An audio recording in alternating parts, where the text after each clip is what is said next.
my name is Christian Ramirez and welcome back to my channel Transcendence, and this is Connecting the Dots.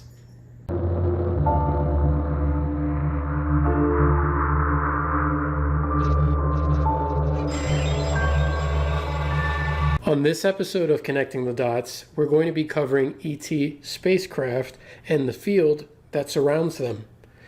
So what I want to do with Connecting the Dots is actually point things out to you so that you can see for yourself, notice little patterns, things that people say, so you can put the pieces together for your own research, things to pay attention to, things that most people just dismiss.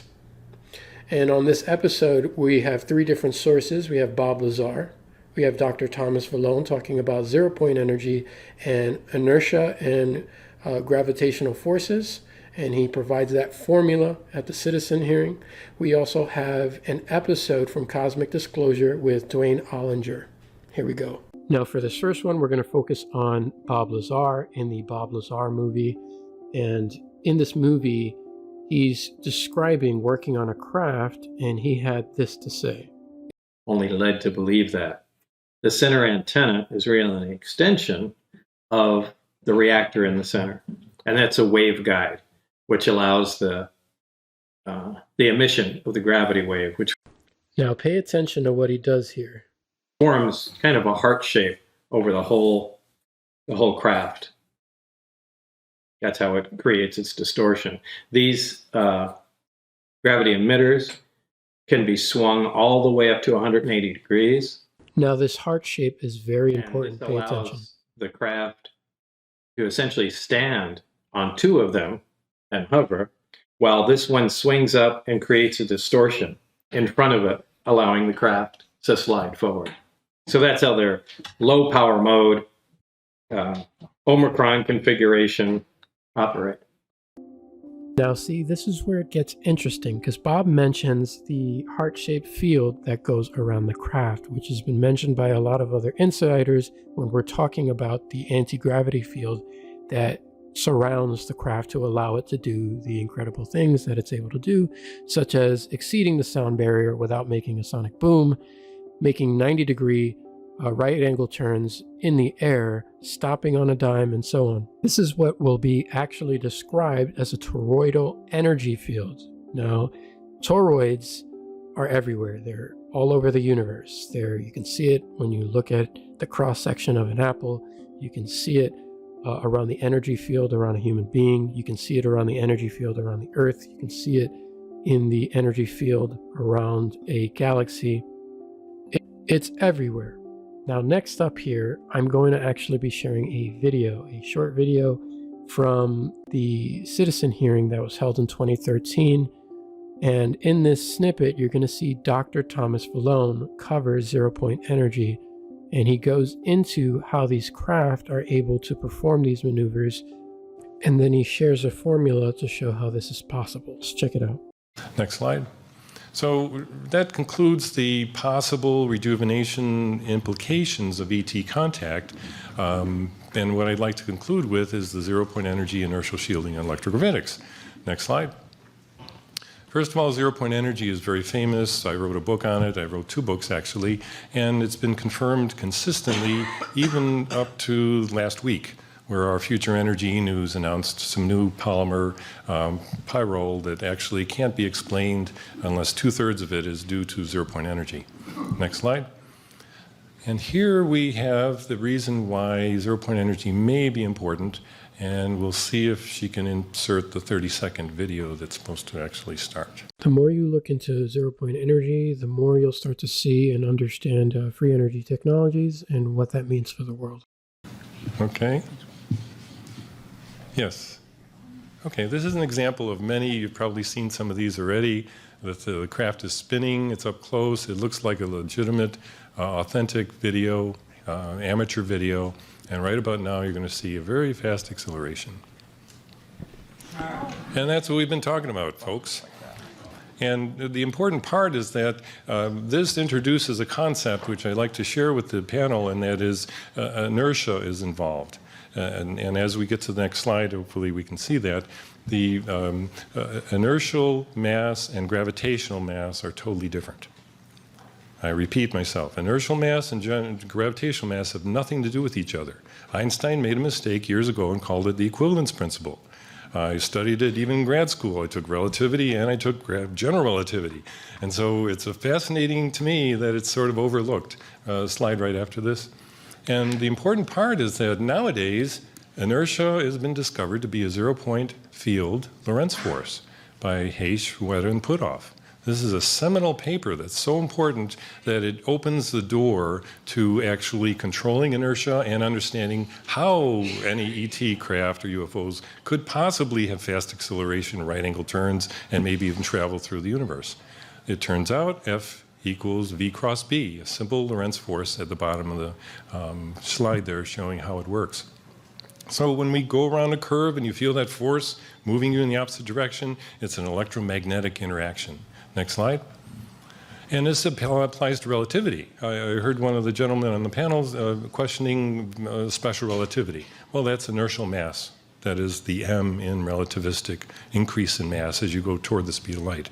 If you can shield inertial mass, miracles happen. And this is another demonstration. I showed this slide to the Deputy Director of the NRO, National Reconnaissance Office, in case you don't know what NRO stands for. And this was very important because, as you see, F equals ma, Newton's law, can be modified. If m can be shielded and it lowers, then a could increase for the same amount of force. Next slide. Oh, and by the way, the NRO Deputy Director said, well, things like this tend to become more and more classified until they're out of sight. He says it's easier for us to reinvent it for a private contractor. And I said, you mean the taxpayers have to pay double for something like this? And he said, yes. So here's another proof of inertial shielding, and that is the right angle turn. That's photographed here with open shutter, 35 millimeter on tripod, 2 a.m. outside Stewart Air Force Base. The triangle craft started from the upper part, and the shutter was open, made a tremendous right turn, then continued as if nothing happened. Red and green lights make it look like it's conventional. Next slide. And Dr. Vallone, you've got about 1 minute. I understand. I see. And now the conclusion is electrokinetic equation helps explain how we can combine electrokinetics or electrogravitics and inertial shielding. A pulsed current will produce a force. Next slide.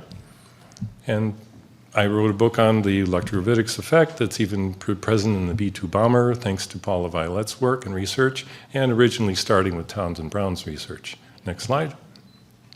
And the conclusion is, and I have to give thanks to Mark McCandlish, who gave a testimony at Dr. Greer's 2001 Disclosure Project in DC, since we know once in a while such electrokinetic powered craft are put on display, as this one was in 1988 in Norton Air Force Base, which is also, his entire testimony is reproduced, thanks to Mark, in my book, Electrovitics 2.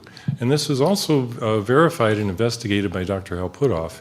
And I talked to him personally about this story of Norton Air Force Base showing 3 hovercraft, and he did his due diligence with it, and he says he put it in his gray box of possible events.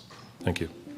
So what Dr. Thomas Vallone was describing partially here is that the occupants within this inertial shielding wouldn't die or go splat due to the sheer amount of G-force that you would normally feel in a conventional aircraft. In this next video clip, I'm going to share a short segment of Dwayne Ollinger, who was sharing some of the UFO craft information that was shared with him by a former CIA agent by the name of Jeremiah Davis. Talked about that. He did talk about how their crafts move. The craft, it's an anti-gravity type situation, and how he would try to explain it to me was they would send out a void or a vacuum in front of that craft, and then they would chase that vacuum with no restriction. And you have to have a different anti-gravity on the outer shell as you do on the inner shell, or you'll just go splat because... Right. Create your own field, your own density field around the vehicle, so you're not affected by that. Yeah. And here we have this field being discussed again, which is why I wanted to point it out to you guys, because these are 3 separate different sources, and I wanted to connect the dots for you guys so you can start opening up your own minds, doing your own investigations, doing your own research, because a lot of this is being mentioned across the board. I just want to point it out to you. He said that they even, on their craft, have to put a little bit of a gravity to it, or it seems like a video game. And so they like a little bit of drag inside so they can feel it. Right. And they monitor, or they drive those things with helmets, with thought. That's what I was told. And each and every person has its own helmet or thought. Conscious assisted technology. Yeah. Right. Yeah. You've heard about this, Tim. And that's all for today, guys. I hope you enjoyed my content. Please be sure to like, share, and subscribe if you enjoy the video. And as always, do your own research.